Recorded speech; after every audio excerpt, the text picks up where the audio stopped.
एक लक्षात ठेवा, मला गर्व नाही, मी कधी मोठेपणा केला नाही, अजिबात नाही. पण भल्या भल्याना मी जे सांगतो ते तुम्हाला सांगतो, शेवटच्या क्षणापर्यंत भास्कर जो पाठ जमिनीला लावणार नाही.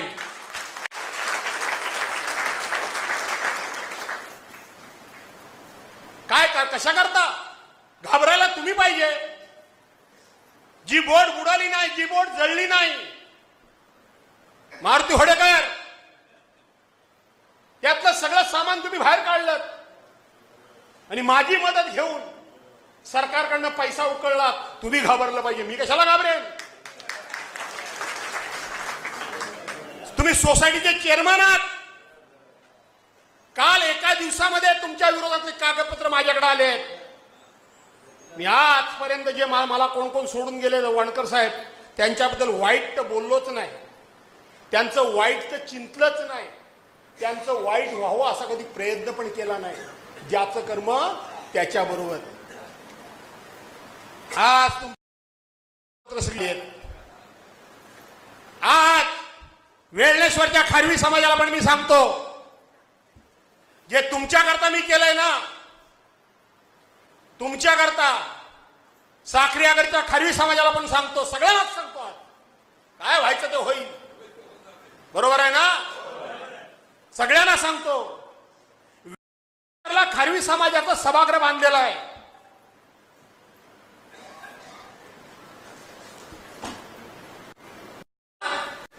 वेळणेश्वरचं खारवी समाजाचं कोण आलाय का नाही आलाय का? बायला घाबरलेत सगळे. नाही, इतर समाजातले कोण आलेत का नाही आलेत. आणि म्हणून रवी कोळेकर वगैरे कुठे गेले? तुम्ही वेळणेश्वरचेत ना, हा हरकत नाही. आणि म्हणून या ठिकाणी माझ्या हातात कागदपत्र आलेत, तिथे खारवी समाजाचं सभागृह पाडावं म्हणून कोर्टामध्ये केस चालू आहे. आताच त्या ठिकाणी 31/5/2024 पंचनामा झालाय. प्रांतांनी 6 जूनला 6 जून 2024 तुमच्या विरोधात CRZ रिपोर्ट पाठवून तुमचं सभागृह पाडायला सांगितलेलं आहे. आजपर्यंत प्रत्येकाला मदत केली, एवढंच फक्त सांगतो मी. याला पाडण्याला कोणाला मदत करत नाही. पण हा तक्रार करणारा कोण? जिला खांद्यावर तुम्ही उचलून घेतली का, तिच्या नवऱ्यानेही तक्रार करायला लावलेली आहे, लक्षात ठेवा.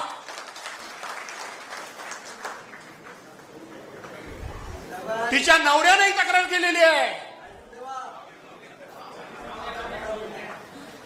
सगळं आता कुंडलीच काढणार आहे, सोडणार नाही. आता मी कोणाचंही वाईट चिंतलं नाही. आता वाईट करायचं ना, ऑन कॅमेरा सांगतोय.